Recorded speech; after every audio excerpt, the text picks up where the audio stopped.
Good evening and welcome back, everybody. How the devil are we all? I always point in the wrong way, don't I? I need to get used to these cameras. Down, boy, down.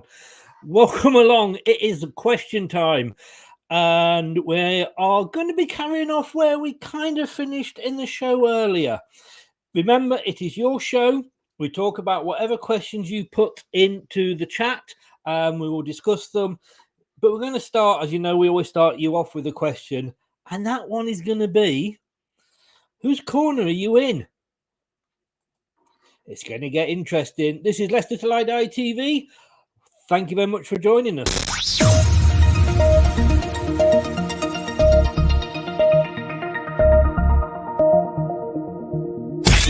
You are watching and listening to Chris and Leicester Till I Die TV on YouTube and your favourite podcasts.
Your host. Right, Chris. All right. Well, welcome back. Yes. We always start off with a question, and I thought about this yesterday. I thought we'll start with this one because there are the rumours that one person might be dropped for the other, etc. And it kind of came up in the press conference review earlier, and we got a diversion of opinions. Is that the right word? A difference of opinions, I should say. And talking of which, Leicester fan is back in again, and Gray is back. Gray, who says one word, Iverson. We will be discussing that. That will be the topic that kicks us off. And then, so please put your questions into the comments. We won't obviously necessarily get to them straight away because we'll be discussing the questions as we go through. But yeah, well, let me. Well, first of all, sorry. Hi, Fields. Jolly good evening, Chris. Good to see you as well. Hi, Fields. How are you? Then they're all starting off already about Brendan. We're going to say, Phil, first of all, bringing you. He was in earlier. We know which side of the fence he sat on. No splinters for this guy. Brad, good evening. Good evening, mate. How are you? Not so bad. You ready for part 2? Yeah, and then part 3 and part 4 and continuing on to midnight. I think we need some of those lovely young ladies that come around with the scoreboards. Although I don't know if you're allowed that these days. You won't need too many to be over by the first round, mate. Terry is in. Good evening, Terry. You can be referee. Of course, we've got our third partner in crime. Always joins us on a Friday. Lovely to have him in and say welcome. What's his name again? Yeah, Charles. Good evening, Charles. How are you? I'm good, thanks, mate. How are you? I don't think that'll help. Nah. Very good, Dave. How are you, sir? I'm good, mate. Nice to see you guys. Well, there is, and we were kind of, we were sort of on one side of the fence. So we'll come to you first, Dave, and get your thought on this as they will kick things off. Do you stick with Ward or do you give Iverson a chance? Ward, who, well, let's be honest, he has made the odd mistake, but the defence in front of him hasn't exactly been brilliant. You know, it's not his. You can't blame him for all 22 goals. Or Iverson, who's never played a Premier League game in his life. And when he did play the friendlies before the season kicked off, had a couple of absolute clangers in there. Which side of the fence do you go on? Ward. I think I'd stick with Danny Ward. The games, I've seen the games, and I'm feeding back to you. Is that right? No, I'm not here. No, you sound fine to me. Okay, good. He's made some pretty good saves. He collected crosses pretty well. Southampton, Brentford, he did okay. Yeah, he's made a couple of howlers, but then, to be honest, if I was playing behind that back four, I'd be panicking. And I remember last year or the year before, Danny Ward saved a few penalties in shootouts in the cups, and the call was for him to replace Schmeichel because he came off his line and he did this and he did that. And he's not just turned into a bad keeper in 5, 6, 7 games, but his defensive protection is nil. This is what we said, wasn't it, Brad? I mean, you expect a goalkeeper to be able to save so much, but he is part of the defensive team. And if when Schmeichel, we said this earlier, I said this earlier, didn't we, Brad? That Schmeichel had Fuchs, Morgan, Huth, and Simpson in front of him. I mean, if you put those four in front of Danny Ward now, I'm sure we wouldn't have conceded 22 goals. No, it certainly wouldn't. And fans need to take that into account. I can tell you this: I've won man of the match before, conceding 4 goals in a game because I had that many shots to deal with and made that many saves. Keeping it down to 4 was a blessing. And sometimes it's appreciated, and sometimes we want instant success. I think there was a big panic over Casper. I think we forget the things that we moaned at Casper about, his distribution, his inability to collect corners, are 2 things that, rightly, like Dave pointed out, Danny Ward does better than Casper. You can't deny it. He can distribute the ball and actually keep fucking thing in play more times than not. Let's face it. And he actually does come and collect corners. Not the most successfully sometimes, granted, but every keeper has their moments. It's his first ever time playing in the big leagues. You've got to expect some errors in that. And again, he's dealing with his defence. We talk about managers. I brought it up last in the show earlier. David De Gea went through similar torrid form, conceding tons of goals a game. But it weren't all down to him. He had a horrible defence in it. And guess what? When that defence was tightened up and reassured, he stopped conceding them goals and the saves were being noted. And everybody went, oh, actually, yeah, he has still got it as a goalkeeper. You've got to give him time. Would they drop a striker if he hadn't scored a goal in 7 games, but he'd had no service at all? I think if it wasn't Schmeichel, wasn't Vardy, possibly. But yeah, I do get your point. I mean, Dave, we've got Smithies who we've signed. Now, I know, he's only the new Japukovic, and he's there because you do need a third goalkeeper. Because if Ward was to get injured during the week, you put Iverson on, and then Iverson gets an injury during the game. So you have to have that third keeper. But if you're talking about a sort of experience, he has played in the top league, he has played in the Championship, and he has got the experience. So wouldn't you be maybe using him rather than Everson at this point? I don't know. I mean, Everson was at Preston, wasn't he? Yes. On loan, and had a great time up there, no doubt about it. But as you say, he's had no experience at this level. Smithies, well, I don't know. I think Danny Ward would be pretty miffed, to be fair, if he lost his place to him. And I think rightly so. I think that the problem seems to be that back 5 or 6 or whatever we do, including Ward, don't get on. I've noticed in the games, I've been watching other bits of it and seeing, there's a lot of aggression there. It's not this controlled aggression where you come on, boys, that type of thing. It's anger. And that worries me because, you're going to look for somebody to blame. And Brighton was a classic. I mean, it was so obvious that there was something seriously wrong in that game, which is why I was saying Brendan's got to go, because he's losing the team there. And the same at the Spurs game. Heads went down. The keeper can't keep the spirit going, which is what Schmeichel could do. He couldn't collect crosses for life. He couldn't distribute, but he held. Did he keep that back four on their toes? And that's what Danny Ward needs to do. He needs to be more assertive in the right way. Brad, is it frustration that's getting to the players because things just aren't going right, do you think? Yeah, of course it is. You're bound to get frustrated, and you can. And I've got to give credit in his press conference. You can make it up as much as you like, and put a spin on it as much as you like. In terms of when you get asked them questions, you give the obvious answer, the positive answer. Which obviously not all managers do, but that's what you expect the majority to do when I ask them difficult questions. But Dave's right. You can see it clear as day. There is some bad cohesion.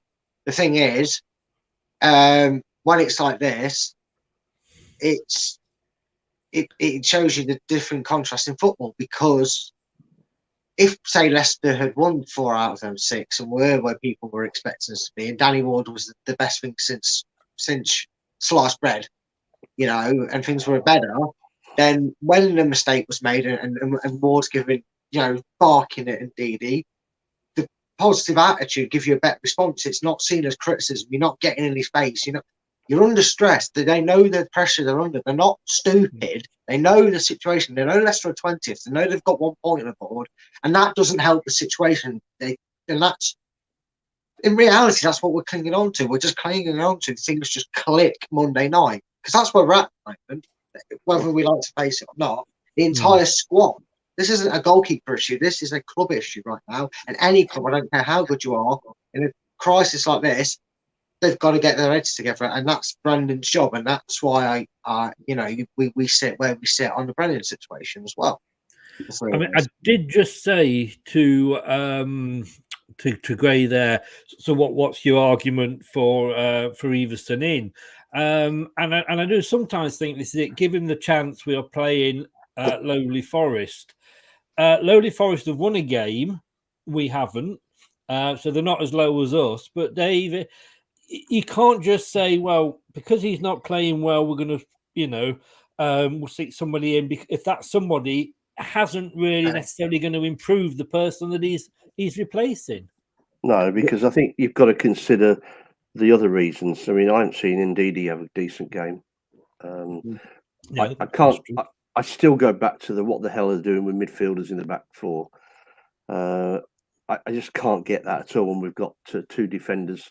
I know you're talking about Soyuncu earlier. He must have done something pretty bad, because I know he was caught out of the second season, wasn't he, with his pullbacks and everything else he does. But surely a manager talks to him and says, look, stop doing that, Cags. It's rubbish. You're going to get caught out and look stupid.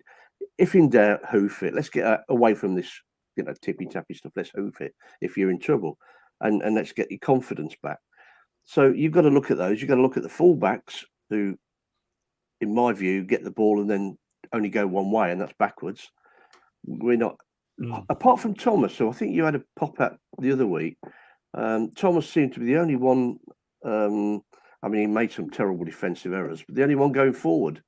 Yeah, that's my only issue with him is he's terrible at tracking back. He just can't seem to be able to do it. That is his big weakness, but he knows that. And it's just that's my only issue. Maybe he should be turned into a midfielder. Gareth Bale started off as a full-back, didn't he?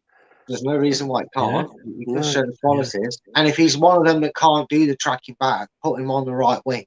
Why Pereira's not there? Yeah. What have we got to lose? Because I'd rather give him a go than Perez. I'll be honest with you there. Yeah, me too. He does some good stuff. He does some good stuff, but he's not. His heart's not in. He does some pretty bad stuff. People thought I'd never mentioned Perez's name. You started another argument off there. Gray says, if Danny Ward is good, why is he indecisive, slow reaction, and dithering? But then, like we just said, Schmeichel, we say was good, but he couldn't kick a ball down the field. He used to kick it to his mates, I'm sure, in the stands either side. Chris, if you don't know what your back four are going to do next, and watching the games, I don't know what they're going to do next. Whether they're going to turn back, whether they're going to get caught in possession, whether they're going to, play out wide to people. he's going to be a bit unsure of what he's supposed to do and where he's supposed to be. You know, because that's how it works. A goalkeeper has to work with a defence to get it right. And all this defensive coaching, I don't think it happens. It can't do. Because we've said for many weeks, seasons, months, whatever you want to say, Brad, what the hell is Toure doing at the club? Well, yeah, but people say that. But our biggest problem was last season we were conceding what felt like probably 38 corners with goals from corners, because we seemed like we were conceding a goal literally every game from a set piece. But Brendan actually gave us a little bit of a lesser disillusion to that, because until the capitulation against Spurs, it was a one-off because we'd only conceded one goal from a set piece. So something has improved. It's just when that confidence goes, that indecision goes. Someone already said it there. I think it was actually, surprisingly enough, sensible words. Can't believe I'm saying this, but a Forest fan was talking about saying about the egos of the players, and he's not wrong. Whether they're nice as pie or obvious as it Ronaldo, they have pride and egos, and when it gets dented, you get indecisive. You start to question your own ability, and you see that when I've done my tactic work for something. Well, I've been saying that they follow the ball. You have three players going to a ball that even the seal on the sidelines going, what the fuck are you doing? I didn't tell you all to go to the ball. One of you needs to, and they've put it back and they've scored. You know what I mean? They're so scared to stop that ball getting there that some of them are overcommitting, and it just makes basic errors, and it's just something that they need to get through as a team. Yeah, the True Red. I've got to be honest with you. Thanks for your thoughts, True Red. But you know things are really, really bad when Nottingham Forest fans are giving you advice. I need to leave the stream now, Chris. I'm done. Take me out. I'm done now. I've had to agree with a Forest fan. I feel for it's just. I think. I mean, we've said. It's just about getting that first win, because the longer we go without that first win, you know, we've seen teams do it before. It's like an albatross around your neck. And we've done it before, haven't we? We've done it before many times. Yes. It's been dangerously, well, even the season before the great season. You know, we just sneaked a goal, sneaked a win, and we went on a run. But I remember back in, I keep going back in time, but the 70s, we bought a guy called Chris Garland, and it changed our whole season. He didn't score as many goals as I actually thought he did, but he did score some crackers and some special ones, and we got out of it. So we just need, we need Vardy to start firing again. I don't know what's wrong with him, but we need him to start. Cohesion back. The cohesion's back, because they're passing into spaces, and because these players are still undecided, like, should I be running? Should I not? Sometimes it's in front of them, sometimes they run, and they've not read. They need to get cohesion sorted. I hope they've been doing some form of team building away from this. Yeah. You know, with the Leicester squad as well, just doing some team building exercises, getting the mentality up. I'm sure, I really hope so, because that's a basic thing you try and do when morale's low. Do you think, Dave, I'll come to you with this one first. Do you think we've got this set piece coaching? He's had 3 weeks to sort of get it right. That first week, he probably looked at the Spurs game and thought, "What the fuck am I doing here?" Are we hoping too much? He's not going to sort of turn things around, that quickly, is he? I'm very cynical about these specialist coaches. I mean, these guys are professional footballers, paid a lot of money. The basics should be there. If somebody's free on the penalty spot or running in from the edge of the box, we can see it. Why can't they see it? Why can't they have their men to pick up? Why can't they defend properly? Why do they turn their head away when somebody's going to shoot? That's not. That's commitment. That's not tactical or set piece coaching. That's just no. It's a good point. I'll say to you, Brad, I've noticed this. I don't always think the Leicester players are talking to each other. They're shouting occasionally, but they're not sort of, watch out, man on, the obvious things. And again, that comes down to a bit of cohesion. When you're in that situation, sometimes as a player, you want to be the hero. You read the headlines. If I can get this goal from this position, I'm going to, crap, I put the ball away. I should have heard, I didn't, and you get, I'm not excuse me, I'm just looking at it from a player's perspective and that. And the thing is, you say maybe 3 weeks isn't enough. I think there is, depending on how them set pieces are drilled, because I'm not 100% convinced it's not committed. I feel like with the movements that you see them make, where they go to step and then don't step and then go to step and then they look and then they go to step, I think they're deciding whether or not it's now they press or is it when he gets here that I press. And I think there's miscommunication in the tactics. And I think maybe the coach can analyse that, because he will.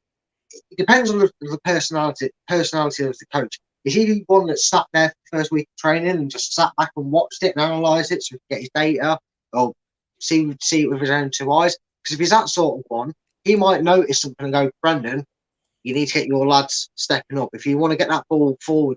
And he might notice something from the way they defend set pieces that gets them on the front football. If he does something drastic and it pays off, we might see it actually turn out with how we defend a set piece. Keep a keen eye on the first set piece we have to defend on the first big attack and see if we notice a difference, because that would be seeing how he goes about his job.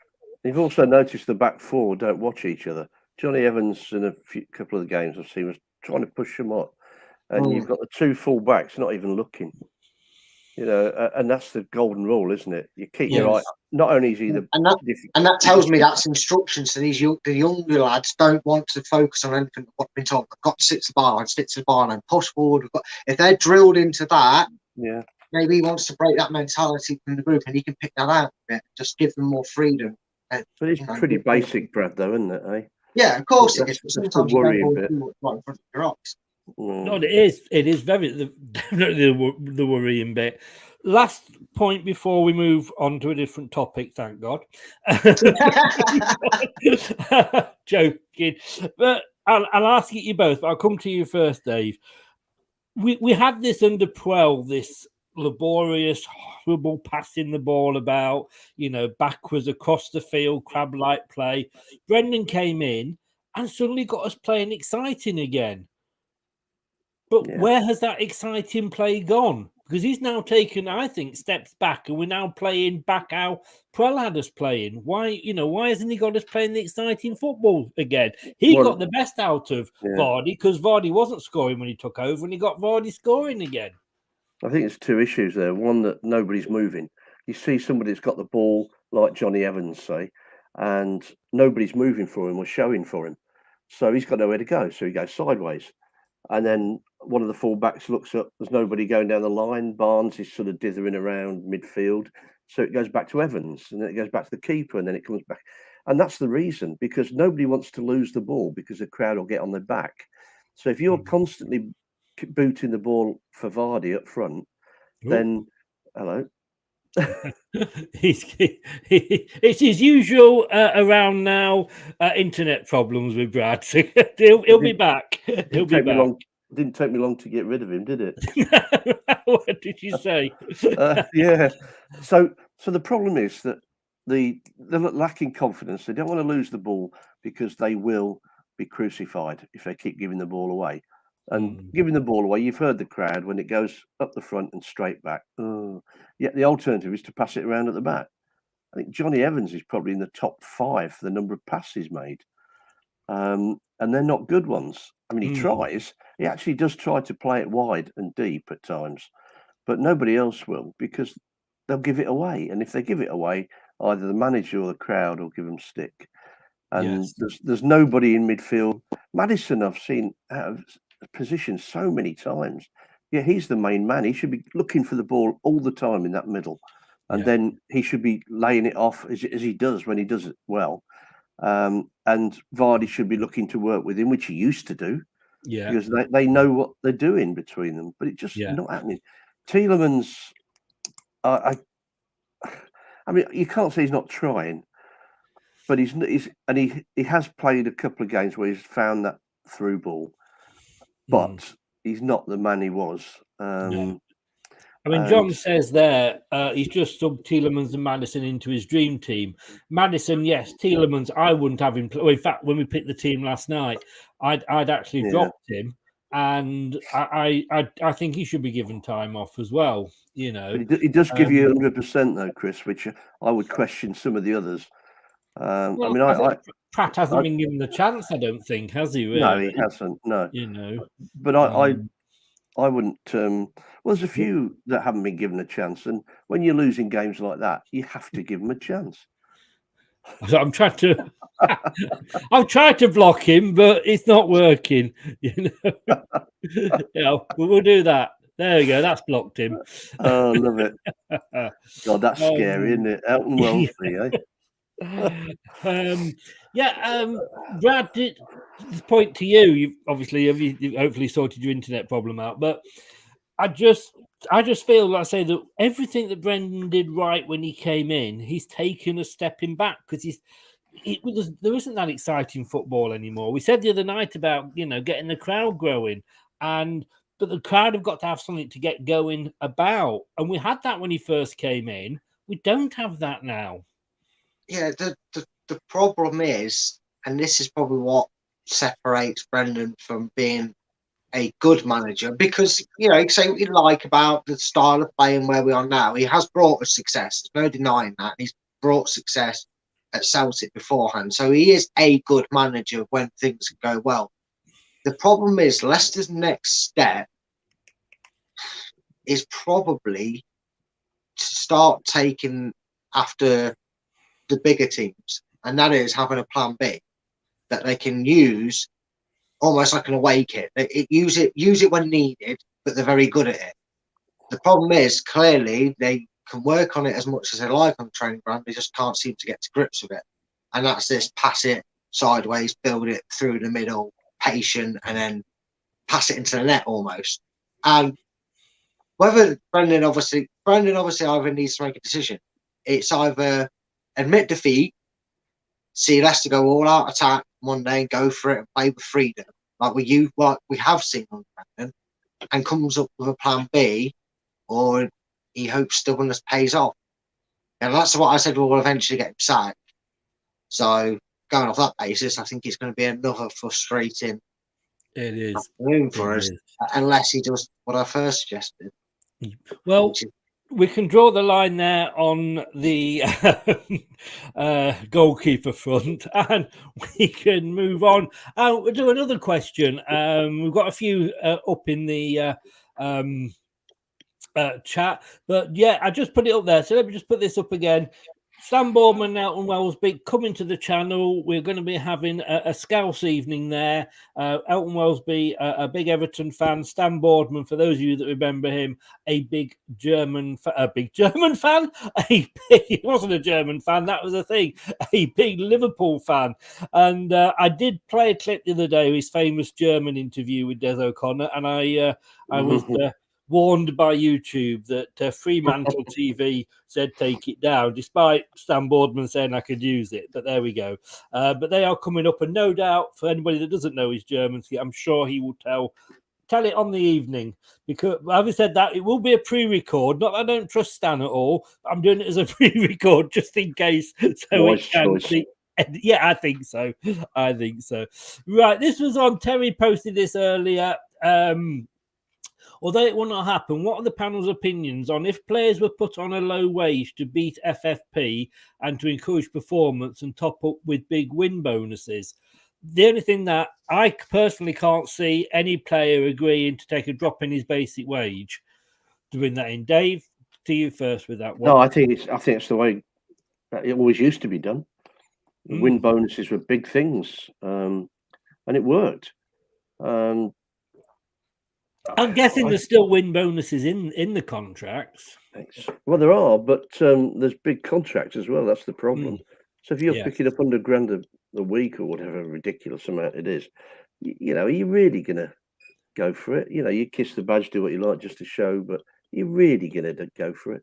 Whereas if you're on 50 plus 40 or whatever bonus, then just maybe you might put that little bit more into it. You'd like to hope not, but I think it does count, yeah.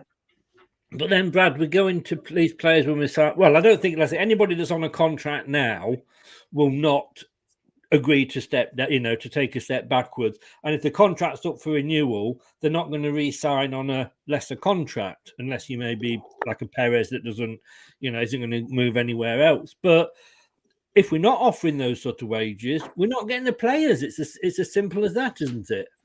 Well, yeah, it is, because you've got a match market, but Leicester's wage structure isn't actually that bad in terms of what they paid their players. There's actually a surprising amount of players on what you consider reasonable wages. Still high, because it's still ridiculous that a player's getting paid 30, 40, 50 grand a week, in my opinion, still, but not as high as maybe people think. I think it's inflated in the media. I think you get the actual release of them. A lot of our players, it's like you expect to be on maybe 60, 70 grand a week, or are still on 30, 35. Again, they're contracted bonuses. The problem is two things. Football's not, very much completely money orientated. It's not players on 3 grand a week, 15 grand a week, or whatever, and being on them sort of wages anymore in the Premier League. We're talking, like I said, a minimum probably 30 grand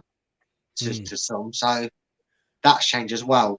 And unfortunately, the only time you ever really see players willingly take a pay cut, when Leicester got relegated, when clubs have gone into administration, it's only at the dire straits that they'll sort of players get a moral conscience enough to go, oh, I'll take a cap for it. And that's only them players that are really connected to the club as well.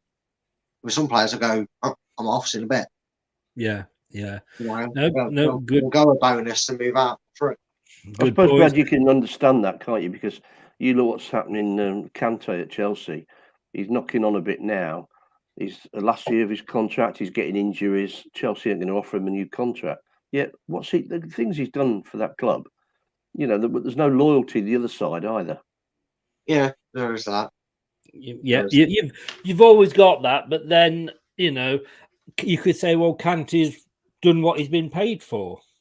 Yeah, I mean, I've had many jobs during my long life, and I left a company to go to another job because they offered me more money, and I'd been there the whole time since I moved down south. Funny enough, it didn't work out and they took me back, but I didn't show any loyalty because it's not like I'd grown up. I didn't, whether you support the club or not. So it is a difficult one to decide on that. But maybe for new players, yes, Terry. But like you say, if it means that we're going to compete less with clubs around us, I'm not saying the big six, but clubs around us like say Forest and all these clubs like that, we've got to compete with the wages, otherwise we're just not going to get the best players. David, the next one here. David, on your earlier stream, Chris, I said knowing set piece coaches work with team cannot be worse, gives Ward the benefit of doubt. And hang on, no, that's the wrong one. It was somewhere saying about the new set piece coach. I said he's been with us for 3 weeks. But has he been with America? Do we know? Because he's still with America, isn't he? Part time. And with it being the international break, it's a very good point. Does that mean that we've not had him for the whole 3 weeks? Well, Brendan gave the impression we have. Yeah, because he said he's had 3 weeks to settle in, and he's got his ideas. I just wonder if it was something agreed, because clubs do sometimes talk when it's not really that important. It's just a friendly or whatever, then it's like, you don't really need him, do you? We could use him. He's just got here. We want him here. And he might have signed an agreement with the agreement that he'd at least for the first international until the World Cup stay with Leicester, because he's going to go away. I mean, they're in it, aren't they? I assume. They're in the World Cup, aren't they? Yes. Yeah. Yeah. I mean, that's what I was assuming. That. So, yeah. Leicester are going to lose him, but I don't think they're going to welcome him in after all this delay and then say you can bugger off for 2 weeks. They're going to. I'd assume the club would have done that. Well, yes. Then we signed a head of recruitment that couldn't come until the window was over. But then again, if he'd been in, he couldn't have signed anybody anyway. And just to think about financial fair play, has anyone thought about the contrast it might have taken in losing a guy who signed a 6-year contract or whatever it was not long ago before he swiftly departed to somewhere? Now, how long was his contract? He signed, he who must not be named. Yeah, 5 years, was it? Yeah, and he was on a fair bit of wage. I can't imagine, with the greatest respect to him, that this phase is on anywhere near what Fofana was on originally, because Fofana wouldn't have been on that. So what was that taken into account? Has that differentiation been taken into account for our financial fair play? I don't know. I'm genuinely asking It people. will do. It's got to do, because that's financial fair play, isn't it? Yeah, but them records given before we sold him is what I'm saying. And we updated them records over like trajectory wage expenditure, because we've lost X amount. We're only paying this player that amount. So we, throughout this financial year, we're now already spending less on a wage structure. Is that something the club would have already got forward?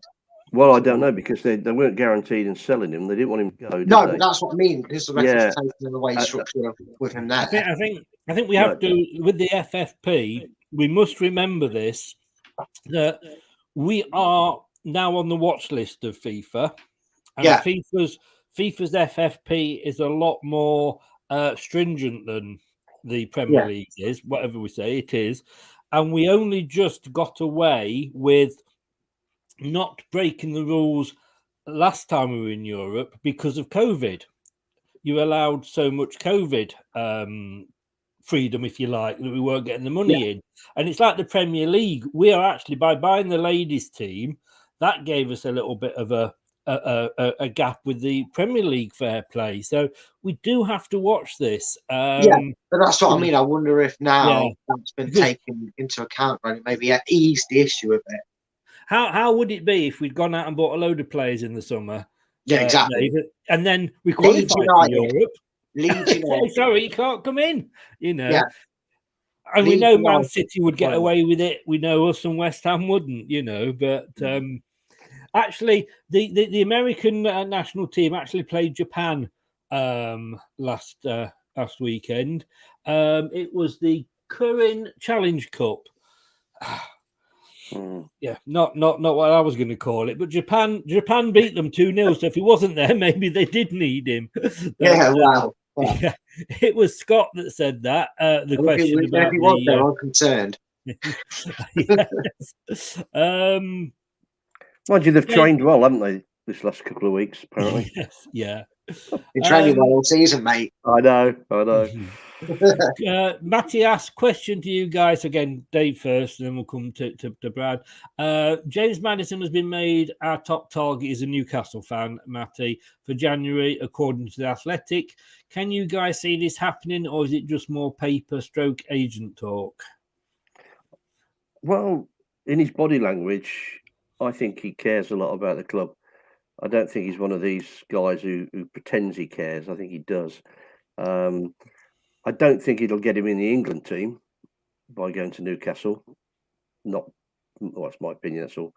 I think he's going to cost them a lot of money, even though, is he down to last year or two? He's got 2 years to go, I think. Yeah, 2 years to go. Yeah. So he's going to cost them a lot of money.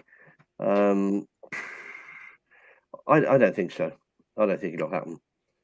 Although I do respect the Athletic as a paper, but I think he's a top target for a lot of clubs, as he should be. Yeah. And Brad, as Brendan said, for what they offered, are they going to come in with a serious offer? Because what they offered before wouldn't have got half a leg. Yeah, again, he's clearly one of the managers that tries to douse the fire that the journalists try and start by their wars of words. I mean, they're going to carry this transfer rumour until either it happens or some other England player gets cast aside, even though he's one of the best performing England midfielders. I'm going to say one of the best midfielders like in the Premier or anything like that, but he's one of the best performing English midfielders. So unless that starts to happen somewhere else, he's going to get the attention to move on to what's considered a bigger club because of, Newcastle. And they are a bigger club. I didn't. They get more people in the ground, but they've won nothing, have they, since 1955? It depends on what you define as big, but that's a whole different argument for a whole different show and a whole different category, the way I just worded it. But top 10 battles, Brad. Oh yeah, exactly. I must say, it is a club I'd like to see do well. I think Newcastle are one of the clubs like we were, like maybe West Ham, that can actually challenge these pompous arses at the top. I mean, that's important. And I think you're right. And I like Newcastle. Got a lot of time for them. We look at from the outside, and you can see that. Well, they've had this trouble with Mike Ashley. As I said earlier, he did lead them financially in a good place. For the new owners to come in with FFP. Then you look at Man United and see we don't know because we're not fans, so we don't know how they're being run. But I do have a lot of time for Newcastle. And he's a decent manager as well, isn't he? So he is a very good manager. Very nice good manager. bloke. Yeah. And you could get, if you come in with every player's got his price. We know that. Look at Maddison. Look at Fofana. We could have gone out and just stuck him in the reserves for I don't know how long, but we did within no spite face moment, I think, if we had done. So every player has got their price. It's just whether you guys meet it or not. Coming in with this stupid 30-40 million, you're not going to, come in with an offer that we're going to say, we can't say no to that. So every player's got his price. The thing I've thought with Maddison, Brad, is he's matured so much since he's become a father. Yeah, he has, and he's shown all the signs of a very good leader on that field. In a way, he handles himself in press conference very well. Compared to his wily attitude that he has here, and he can be a little bit cheeky. We see that the way he is in interviewers sometimes, some of the responses he gives, and obviously some of the photos we've seen. But you like that in a dressing room, don't you? Like that attitude in a dressing room, and you see it with the way he plays. He's just passionate about playing football, and I think he shares that very good trait with Jamie Vardy. Yes, Jamie Vardy's been loyal to a team. And I agree with what Dave said. I think Maddison's one of them. I'm not saying he's going to play his entire career here, but he's not going to kick up a fuss if Newcastle don't match a value, and he might not even want to go there. He might be very settled here. We don't know. Only time will tell with that. But he's one of them players that just loves playing football and he's enjoying himself at Leicester. I would personally, I know it's a bit of an invalid, really armband situation with the vice captain role, but if you're going to prep for that, maybe do it, because he does seem to have them good characteristics that you want in your captain. Yeah. Matty said there, 50 million, quite possibly. You wanted to pay in installments. I think that was it. It wasn't the installments. I think it was the buy now, pay later that you wanted to do. You didn't want to pay us anything at the start and pay later. I think that was sort of like, go away, new. And I've gone honest with you, when you've got owners like you have, and we know the rich. I'm not begrudging you the fact that you've got rich owners, because Oldham and Rochdale will look at us and Bournemouth and think, we've got rich owners. But when you're in the position that they are in, to come and say, we want this player, but can we pay for him then? It's pretty cheeky. You're going to get kind of told where to go. But the other thing, Chris, that Newcastle have got is the ground, because they can get big crowds. Yeah. That's why we've got to build on ours. I know there's been a lot of criticism about we got no money. We all know what the fair play thing is. It's about the players and the capacity. As I say, it's a different pot, isn't it? Yeah, but Newcastle have got that in force already, so they can do it. They can afford to have inflated wages and buy players like Maddison and the like. We can't. No. Before we go on to some more questions from the chat, I'm just waiting for a few people to pop a few in. We picked a team yesterday that Craig picked a team for the match tomorrow on Monday night. Now, we were saying about Vardy earlier, and bless him, he's not going to be able to play 90 minutes week in, week out, especially if you've got matches in between.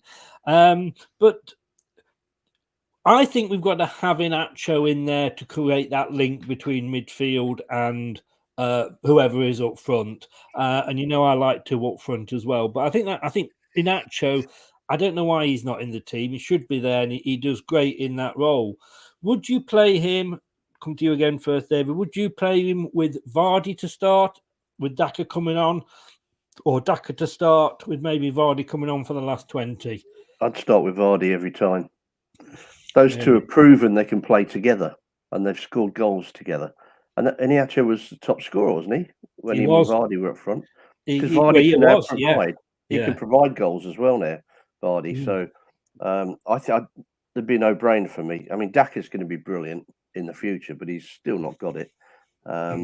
Headless chicken at times, but I think those two, yeah, a bit special. Brad? I would be more tempted just because with Vardy's age and how he plays it. Iheanacho can make them passes, but he prefers to have a shorter option. I would be really tempted because of his pace and because he can come that a bit quicker and make up lost ground a bit quicker.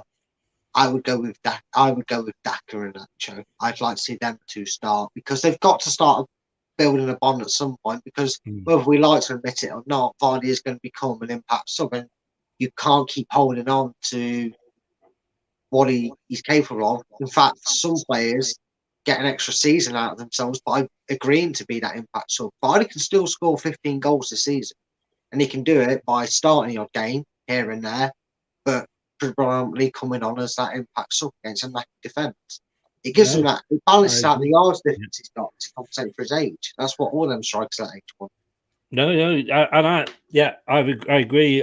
For me, you know, love him for everything he's done, but you know, he is getting on. He extended his career by dropping out of England, although I think he was probably glad to get away from Roy Hodgson. But I can see Daka and then bringing him on for the last 20 minutes when he can just get at a knackered defence. But if you were, sorry, Chris, if you were a team playing Leicester, would you rather see Vardy on the team sheet or not on it? That's the point, isn't it? I think you've got to look and say how many goals has Vardy scored this season. But he still frightens defenders. But if he's not, his job is to score goals or create goals, and he's not doing either at the moment. He's not getting a lot of service. He's forced to come back and have to get the ball because he's too far apart from his midfield. He's lost the 5 yards. He hasn't got the incredible pace he showed throughout late 2010. But to come back to you, to come back to you, Dave, on that point, and it is a good point. How do you feel as a defender if you've been run ragged by Daka? We know he's fast as well for 70 minutes. You think, thank God he's going off. Oh shit, Vardy's coming on. Even if you've been well up until that point, you know, you hear it sometimes. He goes, you know, these ex-players talk about certain players, and it's like, even if they're on the bench, it's sometimes worse because you got some guy running ragged for 70 odd minutes, and even if you manage to keep him quiet, you look up and see the substitute board, and you go, oh. Yeah. Even if you contained it and you're having this guy's pants down, proverbial pants down, defending him all game, and then the manager brings him on, you've now got to worry about that. So it has its ups and downs, either way they go about it. But if the future after this season is Vardy-less, we might as well start making that transition now. Maybe that's one thing that Brendan regrets, not making that transition plausible with Ward from the end of the last season. Who knows? Maybe that's something. I think towards the end of last season, because he said, I'm going to play a lot of youngsters and what have you, but I think his sort of was like, the higher up the table I can get, the better it will look.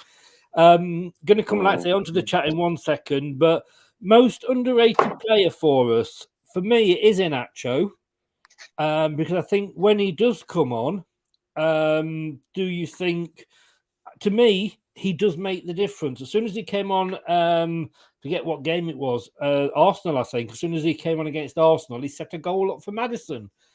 He does create that link, doesn't he? Yeah, but he needs time. You know, he needs to get on where he can do it properly.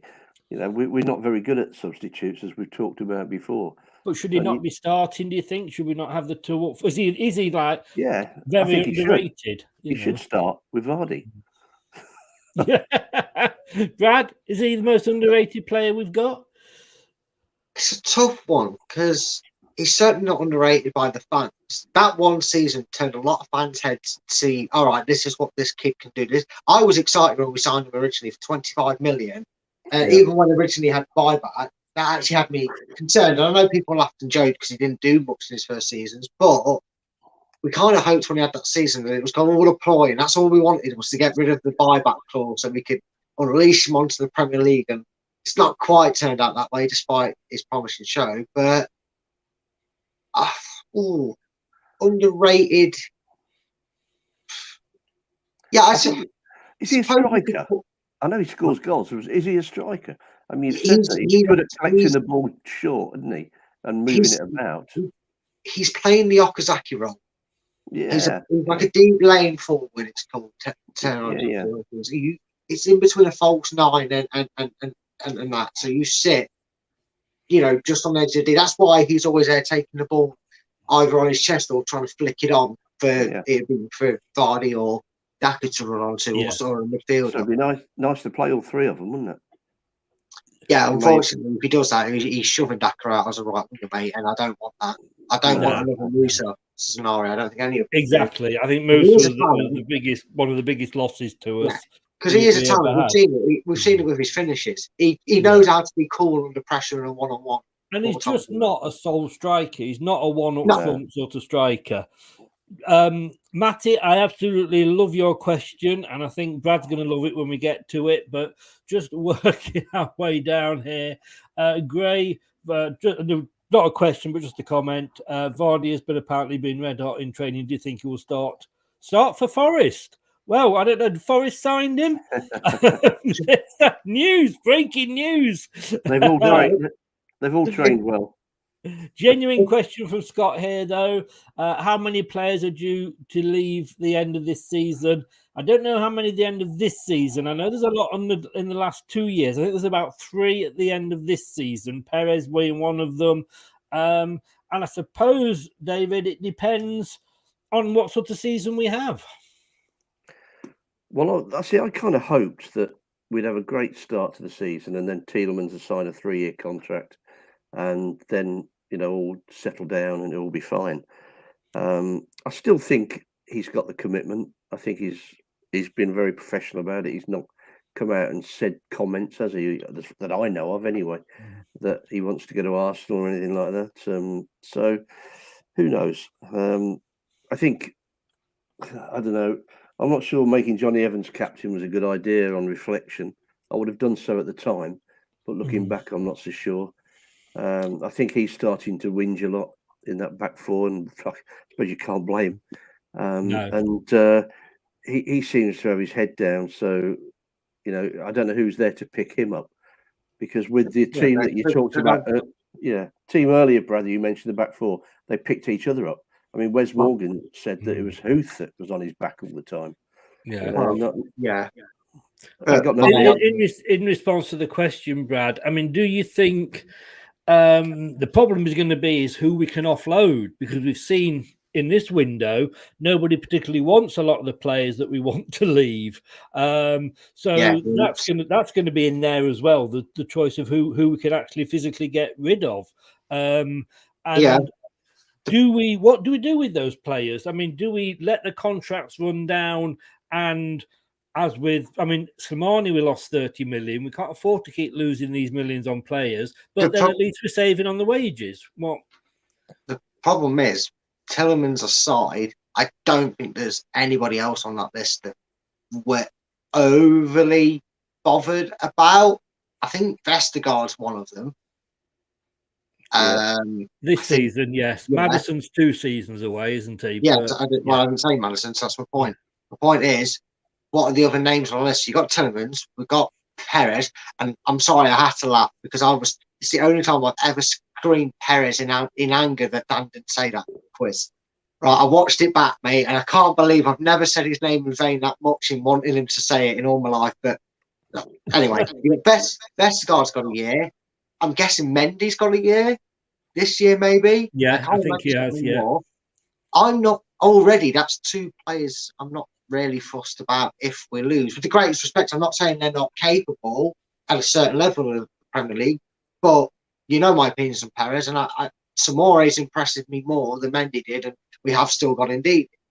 If that changed, then obviously I'd like Mendy to extend. But realistically, after Tielemans, I don't think it's the hugest a loss. I don't think the club would lose too much sleep over having their wages to go and replace them, or continue the promotions within, i.e. with Brunt taking that role on the bench.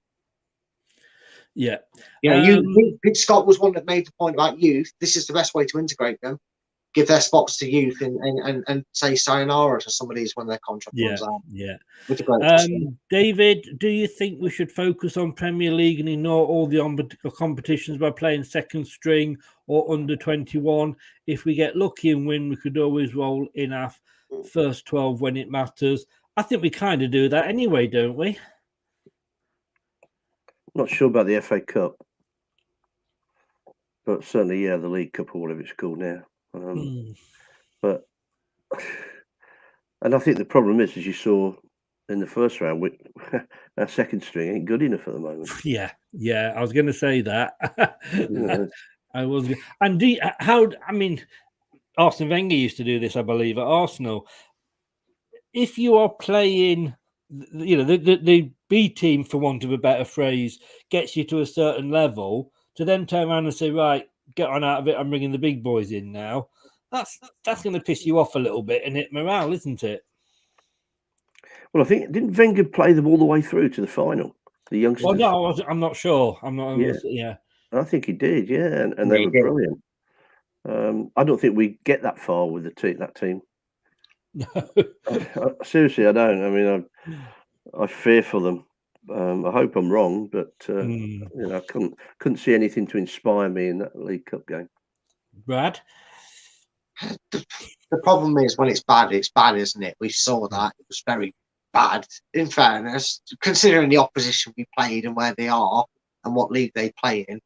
Our quality, whether it was first team players, squad players, or bench and squad players, or however it went out, should be more than good enough and comfortable. Cup causes upsets, but honestly, normally when you get an upset, you normally hear the opposition are putting the youngsters under the grill and they're really getting at them and they're having a few chances, balls falling kind, and and it works for them, and that's when the upsets are made in football. I didn't feel that at Stockport. I just wondered if we would ever fucking score. Thankfully, we did enough from the penalty spot, but I think it's one of them. You rest them until it's necessary. I think a lot of coaches take that approach these days. It's a shame because I love the League Cup. I think all cups should be treated with great prestige. I think whatever you're in it, even a Papa John's trophy, if you're in it, let's try and win it. 21s are in that, and I'd like to do well in that. It's good for their development. Yeah, I think as well. It depends, and I would have to say, as a cover, as a caveat against all that, depends how we're doing in the league. Sometimes you can say, well, it's actually a distraction. If we go out and beat Newport, no disrespect if you're still watching. But if you go out and say beat Newport, it can give you a boost as a club. Oh, we've won a game, whatever. And the other thing could be if we lose, it drags us back down. So it is one of those I think you just got to sort of do it as they come along, sort of thing, But where was the next question? Now this one is for you. We'll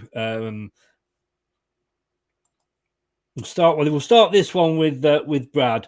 When you signed Perez, did you guys think he'd be any good? Because I definitely 30 million was a criminal transfer fee for him. No, I didn't. I thought we'd overpaid for a player. I have always, though, said with the greatest respect, he maybe would do better in a bottom half side in terms of... Well, he is now. Yeah, he's finally living his dream. But unfortunately, he's just not, for me, he's not up to that consistent standard that you need to be if Leicester are to become a top 8 side. And I say top 8 because that is the goal still, even though we've had a few successful seasons in terms of finishing 5th in European journeys. People are easy to moan at someone who's brought us further in Europe than we've ever been in our lives, despite what they think of the competition and that. So it's just. But I suppose the argument on the other side, Dave, is he had a 30 million get out clause in his contract. Perez wanted, not doing a Newcastle and saying, oh, can we pay you this? Or can we have him and pay him for you in 3 years' time? He had 30 million pounds. Sorry, Matty. He had 30 million pound get out clause. We went in and said, here's 30 million. Yeah, I thought at the time it was all right, but I was wrong. Brendan Rodgers always That's said, the easiest fight I've had about Perez in ages, mate. Go on, get someone Brendan arguing. Rodgers always says about him that he liked him because he defended from the front, but I've never Well, seen any. Never. That's the last. Yeah, That's no, the Chris, last what he thing meant does. is at the front end of the pitch, he Yeah. didn't specify which end of the pitch he did his defending. He just loses the ball, tries to win it back, and then he doesn't bother. I'll tell you what he does. What he is good at is getting that toe in sometimes, and that little short pass that's not really a pass, but actually creates something. But he doesn't do it often enough. His attitude's wrong. His head drops. He moans. You know, you don't want players like that in a Leicester team. They've got to be all in it. They've got to be a Vardy, and even if it's a shit ball, say thank you. You know, thumbs up, and let's have another go. Remember Anthony Knockout? I'd rather him be in sometimes. Yeah. I'd rather bring him back. Oh, you can't put Perez in the same sentence as Anthony Knockout. He was good, and he would die for the club, Anthony Knockout. Keep away from the penalty spot, though. Well, and then he did cock it with what he said. For that, all right, Karma was very swift in that. Yeah, we'll move on. Of course, he did actually then come out afterwards and say he was using us as a stepping stone, which kind of ended his career. Yeah, that went well, didn't it? Yeah. So went Fulham. Yes, Grace. I don't think he's there now. I think they've got rid of him. Yeah, wasn't he at Leeds? But now he's been around a bit. Why when the FA Cup Community Shield was actually suddenly forgot about? That was, I mean, to me, exactly, because that was a season after he'd had that great partnership with Vardy. You know, you're down to Brendan. It's down, you know, he makes these decisions. Dave, again, back to you first. And thank you for answering that, Brad, without swearing. What would be the ideal formation for us at this point in time? If you were the manager, if you were picking the team there for Forest, what formation would you go for, Dave? I think I'd play three up front, or maybe just tuck Iniacho behind the front two, but that would mean playing Vardy and for the game. But I think I'd be tempted to do that. I'd have a couple of holding midfielders. I have no idea what back four I'd put out, to be honest. I've lost faith in all of them this year. You might as well put Ndidi and Amati in the back four. Yeah, I mean, it's just crazy. It's just crazy, isn't it? I haven't seen anybody put a performance in. Oh, we got the new fella, haven't we? Of course we have. How's he feel? He feel? Well, he got man of the match, and I'm going to defend to get man of the match when we conceded 6. So. Yeah, he looked like I don't know, a rabbit in headlights or something like that, didn't he? It was such a bad start, but I think he'll be all right. Yes, yeah. Brad, what about you? What formation would you go for? I'd go 4-3-1-2. I'd go with Nacho and Daka, as you know. I'd get them to play a bit higher up, so Nacho's not have to collect the ball so deep, and that's why I'd put Maddison in a number 10 role, so you can allow for that. And then a midfield 3, I'd go KDH, Samore, and Dennis Pratt. And then I'd have the back 4. Castagna on the right, Justin on the left, and then Evans and Valpes. And Danny Ward in goal, fun enough, if you didn't get that. Well, I don't think any of you would be surprised at what I would go for. Ladies and gentlemen. Is it 4-4-2? England will be playing 4-4-2. Nothing wrong with that. I would have Ward in goal, definitely. I would have, across the back, for me, it would be James, Evans, Vass, and Castagna. I mean, my mind went blank then. Across the middle, KDH, Maddison, Samore. This is the problem. This is the problem on the right wing. I don't know on the right wing, to be honest with you. It's just one of those. Probably, like you said earlier, why not try Thomas? Or even why not try Barnes on that side? We've got nothing to lose. Well, why not? He gets just cried out on the left. Might as well switch it up a bit. Well, yeah, and then Inacho and Daka up front for me. So none of it, you see, like I say, 3 Leicester fans all in the same chat together. None of us came up with the same team. What chance has Brendan got, eh? So you wouldn't play any centre halves then apart from Evans? Yeah, Vass. Oh yeah, sorry, I keep forgetting him. I can tell you're a fan favourite of him already. I It's can I 'cause just say, I can't- think that saved me from not actually being able to pick a left midfield player. Yeah, I know. So you've left Ndidi out. Yeah, Interesting. he's not on form at the moment. No, I Tielemans don't. and Ndidi. Imagine that, Tielemans and Ndidi and Vardy on the bench. I mean, that is Yeah, frightening. Right, Tielemans doesn't deserve to be in there at the moment because he's not No. playing well and he wants to No. leave. So It'd be as infamous as Kane Vardy on the bench, same bench together, wouldn't it? yeah, the right midfield is a problem. Possibly Albrighton. Yeah, he's I not mean, had a in shout, has fairness, he? Perez, he actually did well in that position against Southampton. So actually, I'm gonna put Perez on there to start with on that right midfield. I never liked you anyway, Chris.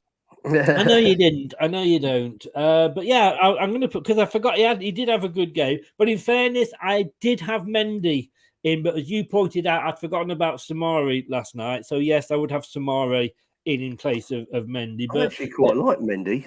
I think he's a decent stopper.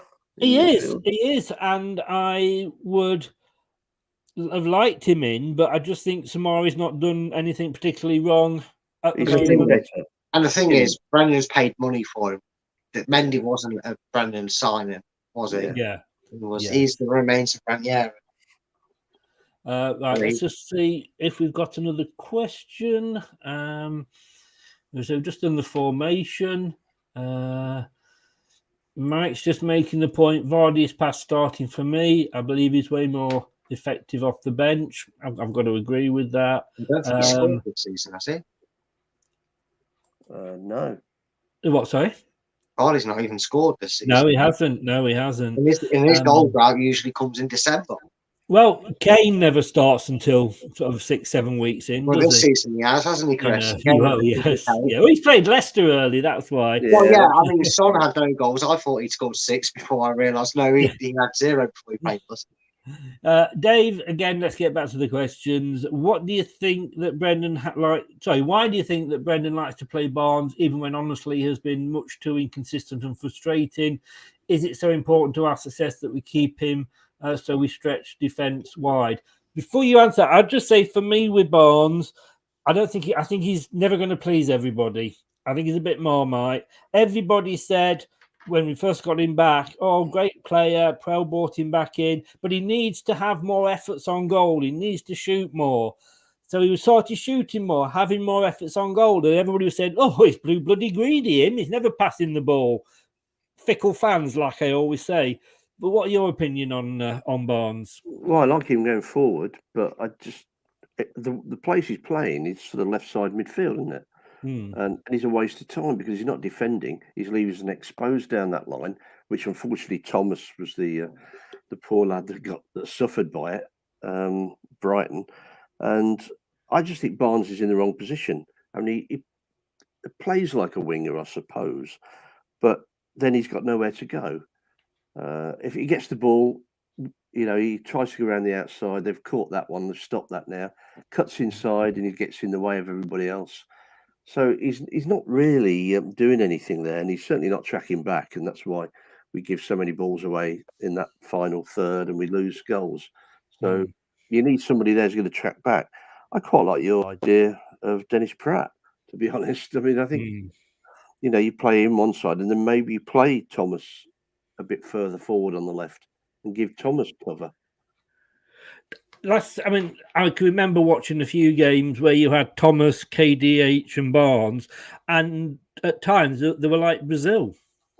Yeah, but the defender was overlapping our midfielder or attacking midfielder, and that's not really the. And Barnes, he almost dozes off in games.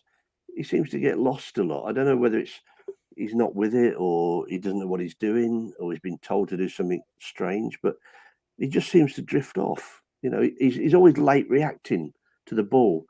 He's not Mm. proactive at all. So No. he doesn't read where the ball's going. The ball goes, and then I better get that. Brad, are don't know. you a Barnes in or out, or he's never going to? He's almost like the new Ben Chilwell, isn't he? A little bit, and I do feel sorry for him because Yeah, I think it's again. I know people might not like it, but I think again it's tactical. I think it's very rigid. You know, the expression, the definition of insanity is doing the same thing over and over again and expecting a different result. Well, I say it often, don't I, Chris, in the post-match interviews.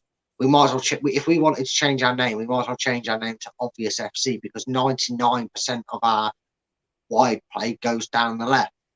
Barnes is restricted and told to hook the touchline. He's always got two players around him, so he can't cut in. I don't know if I read one of the comments right, but he popped up on the screen, Chris. I think someone said, is Barnes 2 Group 1? No, because he's been versatile before. We've seen it when he was explosive onto the scene. When he had his confidence up high, he was cutting in, he was getting ahead of the game, he was to the ball first. And look, the player has to take some responsibility. I'm not saying he's free of responsibility, of course not. But we have seen what Barnes is capable of. He tore defenses to shreds. When we were winning games 3-0, 4-0, 3-1, whatever, he was on that score sheet. He was Leicester's equivalent of Eden Hazard for Chelsea at one point, being played at that left wing. He was the closest thing we got to someone of any talent on that wing in a while. In comparison to Albrighton, I'm not saying Albrighton's talented. There's a different level of class in that. He just seems restricted. He seems like he's been told to hug that touchline because he's going to get the support from the wing backs, and it's a wing back's duty to defend, not his. You need to be on the front foot so we can get behind. I just don't see how you can get a youngster that speaks to ex-legends like Shearer, speaks to these players to get advice, gets told he needs to be more creative and take more chances, does all that for a season, and then gets completely caged in and can't do anything. I don't think that's all on the player. I do think he's been tactically instructed to run into spaces, and that's, again, I mentioned it in the midfield, when the passes go ahead or behind the player, it's because they're taught to pass into space, not to feet. And that's not Barnes' play. He needs the ball to run onto, not wait for it. And I think he gets frustrated, which is where Barnes takes the blame. He gets ahead of his own movement. It's like, I know where the end game is. Can we just get there a bit quicker? And that doesn't help his game, because what can he do if he's got a player that, if he's got a player there, and there of him, and make it forming a trial around him, he can't do what he's naturally good at, and that is running at a defence that's forced to run at their own goal. You ask any centre back in the world, they will tell you the one thing they hate is not being able to face, having to face their own goal when trying to defend. Yeah. So I wonder if his injury's done anything to him. Maybe. Wasn't a pleasant injury, was it? He got, so he might. No. And we don't seem to get players back to their level quickly, do we? When they've been injured, we seem to have that problem. I think Madison last year was a classic, wasn't it? I think the problem last year was, though, that we were rushing players back, not because we wanted to, because we had to, because we had so many injuries. And this was a thing we said earlier with Soyuncu, that we know he was playing in that famous red zone where, he wasn't ready to play, but he could play, and we picked him because we had nobody else. Without getting back onto the dreaded two goalkeepers, the question is, you will beat Forest. Thank you, Daniel. I hope so. I think your biggest loss is Casper as a leader. So on the Casper, not talking about his goalkeeping abilities or anything like that, as a leader, and we'll tie this in with another question later, which I will say now, which is somebody saying, why is Mark Albrighton a vice-captain when he's not even being played? First of all, yes, I think as a leader, Casper is a big loss, and a vice-captain's role is neither here nor there. It's an off-field kind of thing, really. So I think he was giving it out of respect for his time here. But David, your two thoughts on Casper and Mark? Well, there's no doubt his loss as a leader it's just beyond belief. I mean, we've noticed that. Everyone says a goalkeeper shouldn't be captain. I've always disagreed with that. And I think off the pitch particularly, Casper would have been kicking some backsides big time with those performances. And he, in fact, when you saw his interviews when we didn't play well, he said, it's not acceptable. We need to sort this out. And if he's saying that on TV, you can imagine what he's saying behind the scenes to some of these guys. Mm. And yes, definitely big miss, whether he played or not. If Danny Ward came in, played a few games, we'd still have him there. He'd still be the club captain, like Wes Morgan was when he wasn't playing very often. He was still the club captain.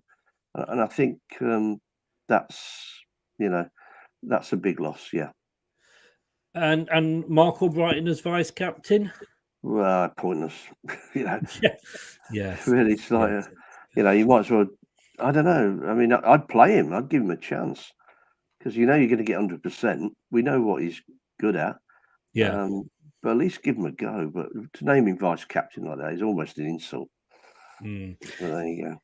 Brad, I'm outvoted here because my thoughts on goalkeepers and captains, but yourself being a member of the Goalkeepers Union, I'm sure agree with David on that one. But as a leader, I think we do miss him. I won't disagree with that. So, but your thoughts on Casper and Mark, or Kevin, as we now know him.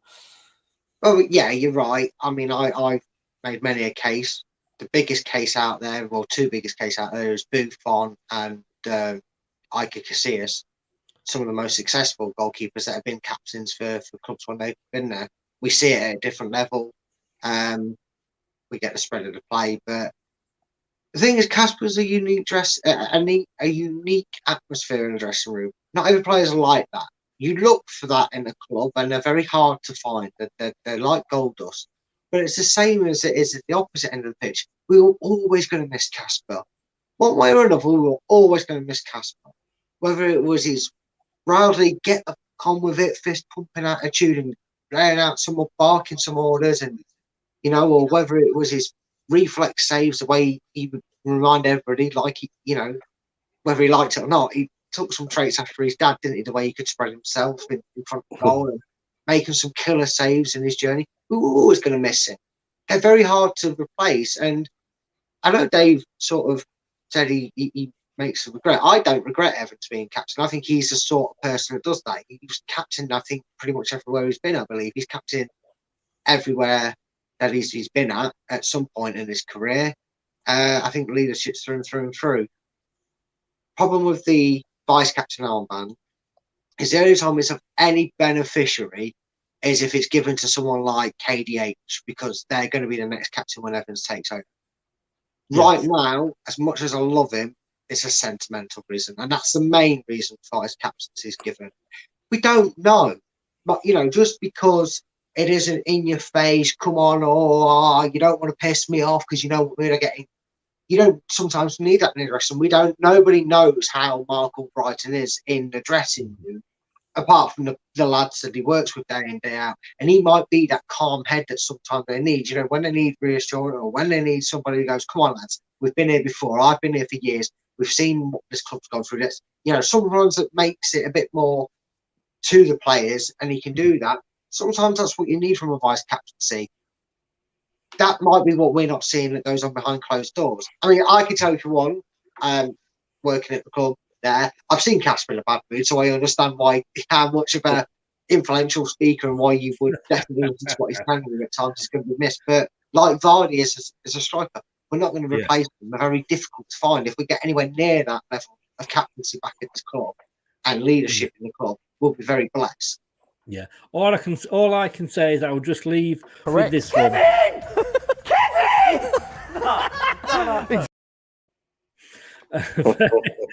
No. that is Mark Albrighton. Guys, I've sent a quick message on the private chat, so just if you just take a look at that and let me know. We will be back with some more questions straight after this. Hello, Matt Elliott here. Hi, Alan Smith here. Hey guys, Ian Hume here. Hi everybody, Jerry Taggart here. Be sure to watch Chris and Leicester LTIDtv for all the latest Leicester City news and information. You can also subscribe on YouTube and various social media channels for the latest updates and news on Leicester City Football Club. Come on, you foxes! Indeed. And David says here, We'll come obviously David to David first. Yuri, if he stayed and played to his best, you think we could keep Madders and KDH in the first team, let alone Barnes? We say Yuri Madders don't work well together, so should we keep him if he wants to stay? Yeah. I mean, we want to build the squad. We want to keep these guys. I think, you're right. It's difficult because you need Madders in the centre, behind the strikers. You need him there. Tielemans can't defend. He's always a danger when he's in the box. He's going to give a penalty away. He chases back, but he can't defend. So where do you play him? Do you play him out wide?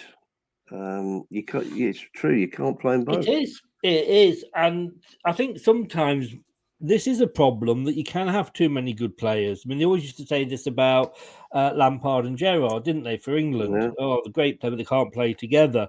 And maybe, and I get it why he's doing it, but sometimes Rodgers, I think, picks the formation to fit the players rather than fit the players to the formation that he. I think playing Maddison out wide is a waste. I really do. And exactly. He looks lost, and you see him standing out there lost, and he never gets the ball anyway from in that position. He needs to come and get the ball and take them on, and I think that's how it'll work.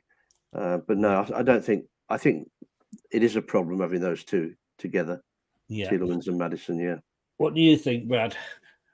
I've said before, they're our equivalent of Steven Gerrard and Frank Lampard trying to play for England. I think sometimes they're both very delicate on the feet at times. They both like to wind the opposition up and get in their faces a little bit. They both know how to drive the ball forward.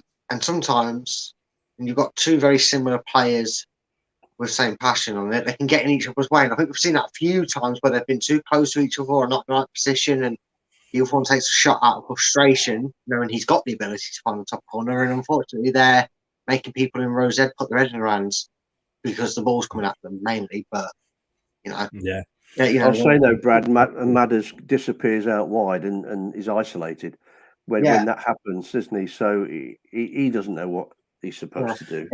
It's almost about as much use as having one up front. Is it? Do you think with Matt? And I've said this a few times. Is Maddison best to just be said, literally give him a roving role?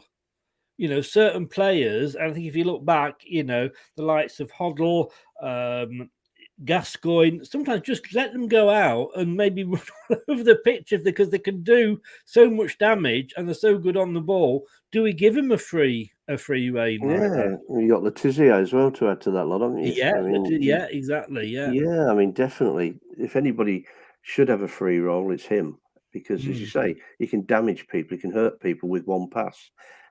He's got two good feet, and yet we waste him out wide, or we just. It seems that the other players lose him sometimes. I haven't really thought about it till you just said that, but thinking back on games, he's vanished. And you look around and say, well, what's he doing out there? Or, you know, why is he playing wide in the back? Or, it's just not going to happen. So, yeah, I think so. I think he's pretty frustrated about it all. Do you think, Brad, I mean, if I take you back to the League Cup final, Leicester City versus Middlesbrough, they had a little Brazilian, Juninho, who was basically given the freedom role to go where he wanted. And what had ended up happening, worked for us, is that we put a player on him. And that was his role. Kamar's still looking for him in his back pocket. Yeah. His name is... Oh, God, I can't think of his name, the Leicester player. Pontus Kamar. Yes, exactly. He's still looking for him in his shorts, mate. Yeah. But, I mean, do you think Madders should be, almost given that free role? Yeah, I think he's got the persona, not just off the pitch. Clearly, you see it, but on the pitch, you clearly see it as well. He's got that persona that likes to be given the freedom, the license to thrill, if you will, to coin a very obvious phrase. 009. Yeah. Well, there you go. Hey. Well, here all week, guys. But, that's exactly what I think Barnes needs. Because we've seen it. When he keeps that right back guessing, I think it's right back in there. Like, I know I have to flip it. I can't say left back for a left. Right back guessing of, is he going to drive the ball at me? Is he going to go down the byline? Is he going to cut in? You know, that's when Harvey Barnes is given that freedom. We've seen a lot better from Harvey Barnes in his all-round game, and I think Maddison plays the game like that. And I think maybe you need to do the same with Yuri. Maybe that's the only way you get not just the best out of them, but you get the best out of all three of them being on the pitch at the same time, is to go out there and say, yeah, sure, you concentrate more on that, but go about it the way you know best, because you do best when you're on the training ground for it. But he must see it. There's no way he can't see it, because otherwise he'd have no reason to try something. He had absolutely no reason in that season to go, you know what, Bardi keeps finding the Iheanacho on a training ground pitch like we've known each other for years. I might try them up front. He had no reason to do that unless he saw that as an option. And surely if he sees it, he's got to give some of these creative players, and Maddison is a creative player. His record doesn't lie. People might say tinted glasses all like. I'm sure some neutral fans, and I've seen them agree, that it's absolutely baffling that he hasn't made the England squad with the figures he throws out. Oh, don't start on that. We're going to be here all night if we start on the England. You know what squad. I mean? I think you're right. He does need to have like a free row of that midfield. That is Brad's quickest ever way of saying yes. I've got a book on it, 4,000 ways to elongate the word yes. You should be a politician, man. Melina's in. Melina's in. I'm so glad this channel and stream isn't about Arteta every 2 seconds. You need to get away. Thank God, you lot are sensible friends. Oh well, you know we could talk Arteta if you want to, Melina. I mean, I'm sure top of the table, only lost one. I'm sure there's some that some of the Arsenal fans will be moaning about. Daniel says this, David, I never hear anything about Leicester's youth academy. Are there some good ones you can integrate? Dan is a Saints fan from Toronto. Welcome along, Dan. You are always welcome. Give us a sub if you've not done, but welcome along. We welcome all fans. My Saints mates are crowing at the moment. They're rejoicing the fact. I think they've not conceded 9 this year yet, but they've they stuck by their manager. This is a thing that makes you wonder sometimes, but with them you could see him putting it right. When we did them 9 down at their place, you could see he was going to put it right. I agree, but bringing you back to the question, question, there are some very good youngsters, but Brendan says things and doesn't do it. We kept 15 on at the end, I think, of last season. He won't play them. He won't play them. He'll bring them on 10 minutes to go if we're comfortable, and let them have a run out. He won't start with any of them, and why not? Why not? But Brad, if he was just, and I agree, there are some good players. Like I say, there were 15 of them we kept on. We re-signed. And we've seen the youth players that have come through, Luke Thomas, Kieran Dewsbury Hall, KDH. But if he was to put on a lot of, and I think this was the problem last season, because he said he was going to play a lot of the youth players. If he had done, and then we'd lost all those games, he was going to get roasted. So if he put, say, 5 players out on the pitch tomorrow that are the youth. Do you think so? Yeah, I think he would. I would go mad because if we don't win, it's a must-win game for us on Monday. Yeah. Monday. Yeah. Sorry, that's football career suicide. Telling them 8 or 9 youth players gone do it. But that said, we went and beat Watford with youth players in the FA Cup with 4 or 5 in the team. Yeah, but to be fair, Swansea's under 6 could have beat Watford last season. You could argue that about Nottingham Forest. I don't know. Yeah, well, no, they were on the up. We played them when they were absolutely on fire. To be fair, under the manager they've got now. Unfortunately. No, I mean it's Forest on Monday. That's what I mean. Sorry. Yeah, I know that's what it was. But it's going to be a different game. Where has this misconception come that Brendan doesn't like youth or doesn't use youth? I can understand someone who's not a fan of ours and is outside looking in. That's totally fine. Or if you're not. You're a new Leicester fan. That's totally fine. I understand that. This isn't a dig, by the way, at the person who's commenting. I'm just asking this because, yes, people might argue the likes of Barnes were loaned out by Powell and developed elsewhere, but he's kept using them. So he's had just as much as faith in them as whether he was the manager that brought them in or brought them through or not, he still plays these players. He's brought. I mean, he was the one that signed JJ. Am I correct? He's the one that promoted KDH to the first team. Am I correct? Without anybody else flagging the flying ship of Kieran at all. Yeah. Commits to Luke Thomas like an absolute trooper at times. Indifferent as he's been with Hamza Chowdhury, I've never actually really seen enough of Hamza to think he's good enough at this level. I want him to be because he's a Leicester and that. But I can see why he doesn't play him, despite him saying he was an, Sergio Busquets of the future. He's clearly not being able to show that enough, hence why he's out on loan at Watford. I think he's been great with you. I don't understand where this misconception has suddenly come from a lot of fans saying he doesn't play it. Brunt made his first Premier League debut against Tottenham at the end of last season. Brunt has featured for Leicester in cup games in the regular times. He's the one the next up top bit. He's making the same integration and steps as KDH did, and now we love KDH. If he's doing that with these players, I think he's brilliant with the youth players personally. Well, my impression is that he'll only do it if it's safe. Don't you want a youth player? If that's what you're getting from a youth player, surely it's worth doing. If you've got questions over him, then the terminology of development is to go, I'd rather him develop that side of his game a bit more before I give him a chance. I don't want to throw him under the bus because if he goes, it's like if we give Iverson the game against Notts Forest, what if they go and thrash him 4-0 because he spills 2 into his net? I don't want to put that pressure on him. If there's part of his game he needs to develop, then go ahead and keep developing it. And then we'll put him in. Like we used Brunt. When the game was dead, there's no pressure on him. I know it was Tottenham, but the game was dead. He had the freedom and the less nerves as possible to go out there and show what he did. We stole Vontae Campbell from Arsenal, and he wasn't that good when he played for us, to be fair. He flattered to deceive. He's now gone. I actually trust Brendan with his decision making when it comes to the views. And he was brought in because of his history of dealing with youth. Exactly. Exactly. Matty says, and this is a question for me. If you don't mind me asking, Chris, where did you get that Premier League trophy? Just asking for future reference. To be honest with you, Matty, by the time you win it, it'll probably be a different design anyway. So don't worry about it. It'll be years coming. They'll be winning the suit. They'll be winning the All Stars North League, won't they? Oh, sorry. To be honest with you, Matty, I think it was Etsy or somebody. It was Ali somebody. It was the Far East equivalent of Amazon. It was £300 plus duty tax because it had to come in from China on that. Hopefully one day you will win it, mate. Hopefully one day. Break up the others.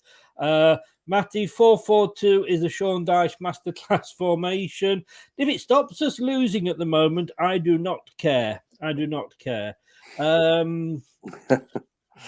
Melina says Chris is too funny. He is a very great friend. Melina, thank you so very much. The check's in the post. That's showing my age now, isn't it? The PayPal is on its way to you, is what I should be saying. Postmen on strike, aren't they? This is true as well. Yeah. This is true. I checked the dates they posted in hope that they were accidentally posted on the Sunday. Yeah. So someone could post the Uncle Vernon meme from Harry Potter and just someone just go, no, post on Sundays, so it doesn't bother. Yeah. Apparently the trains are going on strike again, and that can only improve Southwest trains, to be honest with you. Yeah. I always wondered how a train could go on strike. Yeah. Matty, now a question. If you guys were stuck in a room, now this is interesting. Again, Dave, you first. If you guys were stuck in a room with Southgate, Bruce, and Pardew, and you had to choose who'd be the next LCFC manager, and your life depending on it, who would it be and why? Oh, snog, marry, avoid here. This one, isn't it? Well, I would go for Pardew, but I have met him a few times, so I do know him, and he's a decent guy. Bruce is a serial loser, and Southgate's never won anything that I know of in management. But neither's Pardew, I know, but he's the worst of the best, if you like, the best of the worst. Yeah, and I see where you're coming from with that one. So one for Pardew, Brad.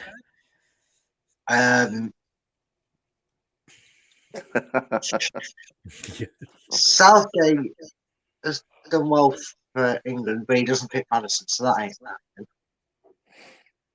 He'd drop him for Leicester. Again, I think he's got Middlesbrough relegated on his CV, so that doesn't speak volumes. I wouldn't trust Steve Bruce to run a kebab store, let alone a football club. I think it's funny that he actually skillfully managed to negotiate West Brom out of the playoffs. That takes some doing. So I'm left with Pardew, who, depending on what side of him you see, you get two very drastic stories about him. So the lesser two for Pardew.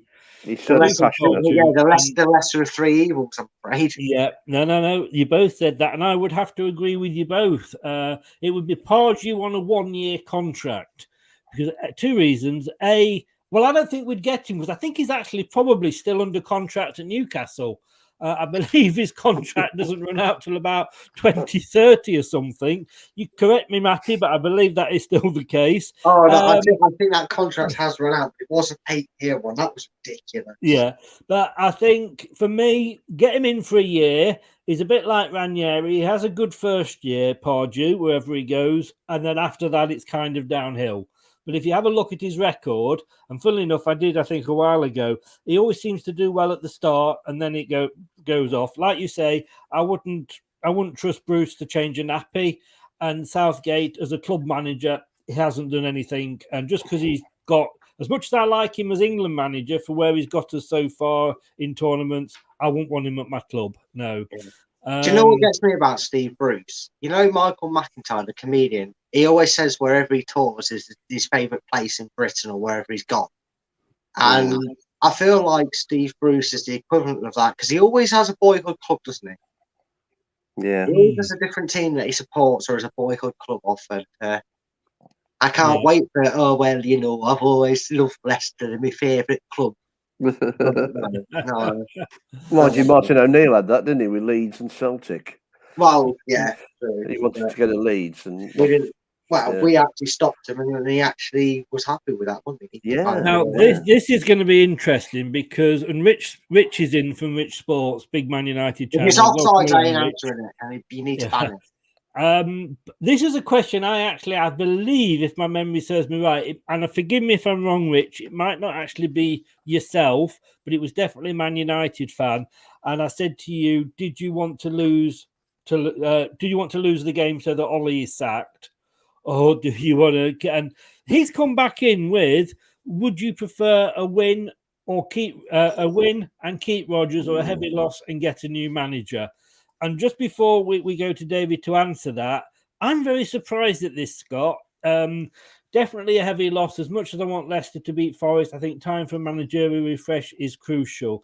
I personally, and it's just a personal thing, but I could never want my team to lose for whatever reason it is. I never wanted us to lose under Puel. If we lost and he got sacked, that's football. But surely, David, you're not going to say that you want us to lose just for Rodgers to go. No, but I think in the past I have resigned myself to losing when a manager was really bad. I think McClintock. My God. Yes, well, we were going to lose. We were losing anyway. Yeah, we scored 5 goals that year, didn't we, or something? Yeah. No, I mean, I think he'll go anyway. I think at the end of the season he'll go, but I mean, he says he's the best person to lead the team forward. It was in the press conference, wasn't it? So at least he's confident. But I reckon that at the end of the season, it'll be goodbye. When we've sorted out everything else, the fair play stuff, the stadium's being developed, all the things around it. But I want to win on Monday, else it's going to be hell. Yeah. Can you imagine that, sitting there with all those Forest fans? Oh, well, that's the other point as well, Scott, which surprised me. It's Forest as well, and you're happy to lose it. Brad, you're much the same. I don't care if it's the cursed Peter Taylor from McClintock. I don't want my team to lose. I don't like watching my team lose, and I sure as hell, no matter my opinions, tongue-in-cheek or not, about Forest, I don't want us losing a derby. I don't care what their format is. I always want to beat them just for the lols, if nothing else. I mean, I would never, ever be hoping that we get beat because, great, what does that do? That means that Leicester have gone 5-2, 6-2 and 4-0 or 5-0. Was a Well, patient. That does each nothing. week that gap widens, doesn't it? Yeah. That's the point. Yeah, that is the mind the gap, as they say. Yeah. We could be 7 yeah. points adrift if we lose this one heavily. And then I against think that's what's possibly the England first gonna do? thing we've agreed on all night. No, Danny Ward. No, we've been busy. Oh, Danny Ward, Yes. Danny Ward. David, again, as great as we have been at times during Brendan's tenure, do you think we make mistakes by not getting taller and more robust players? As good as we may be, we would still struggle set pieces on size alone. I don't know. Do you think so, Dave? Well, indeed, he's not a small guy, is he? Vestergaard's pretty big. Robust is another matter. You want a Jerry Taggart, Steve Walsh, Wes Morgan. There ain't many of those about anymore, not for less than 40 million. But this guy might be all right. Whose name keeps escaping me. Vaz. Yes. But then he's maybe it's just me and Brad have imagined we've signed this player and we really haven't, and you know you're in the know. I'm still waiting for the work permit. He went missing against Tottenham. But yeah, I think that is an issue, and if you've got to, I mean, I still think we've got a dominant goalkeeper, albeit makes mistakes at the back, which Casper wasn't good at. But he didn't need to be half the time. And then when it changed, when Morgan packed up, Huth left, like that, Casper had to take over, and he didn't. So yes, I think to have two big fellas certainly at the back, and I don't know about up front, but you need to dominate that back four or back five, and we can't do it. We're pushed around. We're bullied. Southampton bullied us. Can you ever imagine that happening? Being bullied by Southampton. Well, as I said, 10 of the squad that started, it was or 10 of the 25 squad that we had for the Southampton game this season were in the squad that beat them 9-0 3 or 4 seasons ago. So something's going wrong.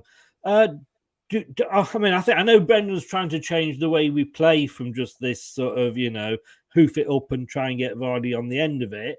But do you think, Vestergaard's tall, unless he jumps when he seems to sort of lose a couple of feet. But what are your thoughts on that one? Problem is, we've rarely threatened set pieces for many years. We didn't actually score that many from corners when we had Hoof and Morgan. Not in the Premier League winning years. We didn't score that many from corners directly. We were in and around the 6-yard box, and it maybe went in a bit uncontroversial at times. But it wasn't like crossing the box on a header on a sixpence. God, I feel like Wes Morgan only scored barely double figures goals throughout his whole time at Leicester, let alone in like an Elliott and Walsh style. So we've not really ever been that great to them, and we've got different dynamics out there. The game's changed a bit as well. The defence, ironically, these days concentrates on what it does a bit more. The defending side of things, the wing backs are in fashion to getting forward. They're the attacking side of the defence, not the centre backs going up playing as strikers and whatnot. But we don't know what this foul can offer.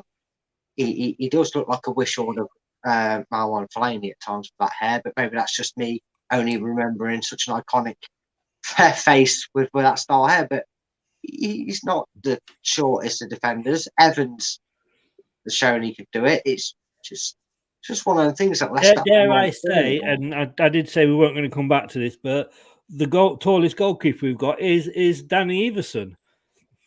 Oh yeah, but just throwing that one in there. Not. I mean, we've joked before, but again, the thing is, you do that, then you have to change the dynamic of how you go about things, because all of a sudden, then you're saying, right, the idea is try and win set pieces so we can get the big fellas up, and then you change the dynamics of how a lot of that squad plays and what normally we get the best out of. Obviously, not. Indeed. Gray says there, and I'm not looking forward because after these next 5 games, we have got Man City coming up, and I think I'm going to be hiding behind the sofa when we play them there. I think it would be, as Brad often says, Haaland could beat us playing on his own. It could be a long drive home that game. Yes, it could. Matty says it was an 8-year deal in 2012. So it's only just run out, in fairness, only a couple of seasons ago. Wow. I thought he'd got a new car. Has he been coaching Saudi Arabia or somewhere as well? I think he is. I think he's doing something like that. But the thing was, Newcastle, I think, was still playing part of his wages for those 8 years. You know, as Gray says here, definitely 100% Gray. It would be like committing suicide. No way, we've got to win the game. Definitely agree. Question is, he says, until we outsing Forest Monday, I have got my doubts. But I don't think it's just Leicester being at home. I think any away team, the fans that go to follow the away team, and this is no disrespect to the home fans, because not every home fan can get to an away game because of the points you need and get the tickets on travelling, etc. So I always think those people that go to away games are not the real hardcore, because I say I'm not having to go at home fans, but they will always make that bit more noise, you know. And it sounds like it is when you sat in the middle of them. Would you not agree with that? I mean, Forest are going to come to this being away with the real singers in the thing, what have you, and give it large. And we often say that with Leicester as well when we go away. Yeah, definitely, and that's why we've got to sort them out early on, because if we don't, it'll be carnage. That's what I fear for, really do. I mean, somebody just mentioned 1-0 Liverpool. We were going through a bad patch then, and we dug in. I don't think we really had much of the ball up front, but we won 1-0, and we really showed passion as a team then, and that was probably one of the best performances, even though it was a crap game as such. But we really showed that we cared. We haven't shown that this year at all. Not even when we were winning. When we were winning, we looked arrogant and cocky, and this, that, and the other. But if only we'd have been able to have got rid of a Frenchman earlier and maybe brought in the goal scorer from that game. Who was it? What was his name? Oh, that was Luton. Yeah, that's one of my biggest regrets in this window, that we weren't able to. And I get that, but we weren't able to make him a permanent player, because by all accounts it was wanted. It's just we couldn't do it without now. And maybe that does explain why we had a sudden urgency to try and get rid of someone like Vestergaard and that early doors, to try and maybe fund that. Doug is in. I don't know why I'm saying hello to you, Doug, after you predicted Leicester to lose 3-0 to Forest. That's you off my guest list. But no, last question, and we've gone on a lot, but it's been a great show, and there's been lots of questions to get over and to get through, I should say. But last question to you, Dave. First of all, how important is it that we take the lead? Because if Nottingham Forest take a lead, let's say within the first 4 or 5 minutes, and they're going to come at us, we know that they're going to really do that. If they take the lead that early, the crowd are not going to be forgiving, are they? No, I'd say normally it's vital, but then I was at Brighton, and we just knew as the game went on they were going to score a couple. You just knew it, and when we got the equaliser, that was almost a miracle. But then the heads dropped. So I think I'd like to hope, and somebody I think mentioned earlier that there weren't enough Leicester lads in the team, and that's almost true. These guys don't quite get it because Forest have just come up, and they don't quite understand how vital it is. But I think if Forest score first, I think I'd hate to think what it would be like. Brad, I mean, do you agree with that? And do you not think that after what happened against Forest last season and the outburst by the fans that was being covered on channels like this, on social media accounts, in the papers, that they must know how we as fans reacted to that? So if they don't understand what it means this time, then they should just be kicked out of the club. No, I mean, it's not a lack of understanding. I never think that it's a lack of understanding. I don't think you play the game of football with not understanding rivalry in football.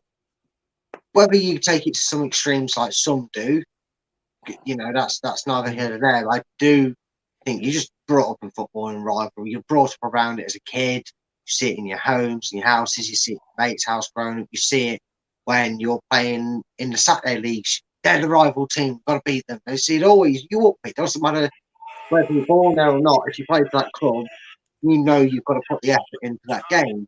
I would say it goes full circle, doesn't it? It started, the big crumbling results and performances started on that 4-1 defeat cup. And now they've got round to the Monday night game. I kind of half jokingly agree with Dave when he says, well, maybe we shouldn't score first because we seem to shit ourselves when that happens. If we're going to score first, make it 96 minutes, please. I'd rather that. That's fine. I can do that as long as there's not any stoppage time to follow it. I don't know. We have a habit of not enjoying that any minutes after the 90th, and even the women. I have watched that goal, Dave. I've watched that goal, Brad, and Wolf. Wow, keepers. And can I just say, maybe I was to go and play for them. Yeah. Can I just say that I am going to give myself this tonight. Thank you. I have not once got Dave's name wrong. It's a first. I'm impressed. Yeah, but you called me Dave just then. Yeah, but you was in the chat. And I've got that stuck to my computer as well. So, talking of which, Dave, thank you so much, mate. You're welcome, lads. Nice to see you both. It's been really long, but it's been a great. That's what all this show is about. People are asking us questions. So thank you very much, sir. I will see you next week and probably speak to you during the week as well. Yeah, will do. Take care. See you, Brad. And you. Cheers, mate. Cheers, Dave. Yes, through the whole show, he didn't got his name wrong once. Oh, don't worry. You don't get any extra points on the predictions league. little steps, as they say. Brad, I say it's gone on long, but it's been a great show. We've gone through a lot of questions, and including the goalkeeping situation. We're going to be back. You're not going to see me tomorrow because I've got my flu jab. Sunday, I believe, isn't it? You can come with me to have my flu jab if you want. We are here on. Honestly, you see, this is my diary for all the shows this week. I told you to colour inside the lines. We've talked about this. I don't know why I'm colourblind. I don't know why I do that. 1:30 Sunday in the Continental Cup, the women's football. We're away to Blackburn Rovers. And to the gentleman that said when I posted the fact that we were doing a watch along to the last game, why is this in the Facebook group? And I said because it's Leicester City. He goes, no, it's not. You can jog on, sir. You can jog on in the politest way. Definitely have a place in the game. It's a game of football, not anything else. Football. So. And on a positive note, Chris, even though they're just as winless as the men's side, they're not bottom. Teams have been far worse, haven't they, Chris, in the league format? Leicester at least been only losing by they lost 2-0 to Villa, but they've been losing by the odd goal, haven't they? They've not been getting beat 4 or 5-0, so they're not bottom. Something. Yeah. I'm not sure what you're getting at. I'm not sure what your point was there. I'll just agree. My point was they weren't bottom and not conceding like 6-2s. Yeah. You've put me off now. I'm going to say it. Otherwise, we'll probably be here till 1 a.m. Check out Brad's new channel. It is called Top 10 Battles on YouTube. It's the same channel as before. So if you were subscribed to A Matter of Opinion, it will transfer over. He's revamped it all. Go over, give him your support, give him a subscribe. At Full Time Focus is in the description below. That's his Twitter. And he's just reminded me, mate, I do need to update your details below for the top 10 battles. And it does what it says on the tin. So good luck with that. Your first show's next week. Good luck and hope it goes well. I will see you Sunday, sir. 1:30. Yes, mate. Looking forward to it. Looking forward to it, mate. Maybe we'll actually see our first win of the season. We can only hope, can't we? Hey, hopefully we'll get back-to-back ones. Who knows? Hey, that would be nice. That would be nice. Cheers, Brad. Take care, bud. Thanks for sticking with us. Yeah, take care, mate. No worries. Bye-bye. I think thanks to Brad and thanks to Dave as well. Great, enjoyed it. Thank you very much, Gray. Thank you. I'm surprised the police have allowed evening kickoff. It will kick off outside the football. To be honest with you, Gray, I think whatever time, that's my worry. I think whatever time it will kick off, I think we're going to have that trouble. Let's face it. Every team has got its morons, hasn't it? So, look, I'm going to go. I'm going to be up early for a flu jab in the morning. I tell you what, it will be like going to watch Arsenal, full of little pricks. So we will see you 1:30. Good evening, Anthony. You wanted a joke, mate. There it was. We'll see you 1:30 on Sunday for the watch along. Thank you very much. Take care, everybody. Thanks for joining in. And if you've been listening on the podcast, thank you for doing that as well. Let's just have one more of these. Kevin! No. Good night. That's all, folks. Thanks for watching Leicester Till I Die. This is Chris saying goodbye and see you next time. This week's episode has come to an end, but the fun doesn't have to stop here. If you have any questions, suggestions or feedback, head over right now to Twitter and Facebook and like, share and get involved. Join us next time.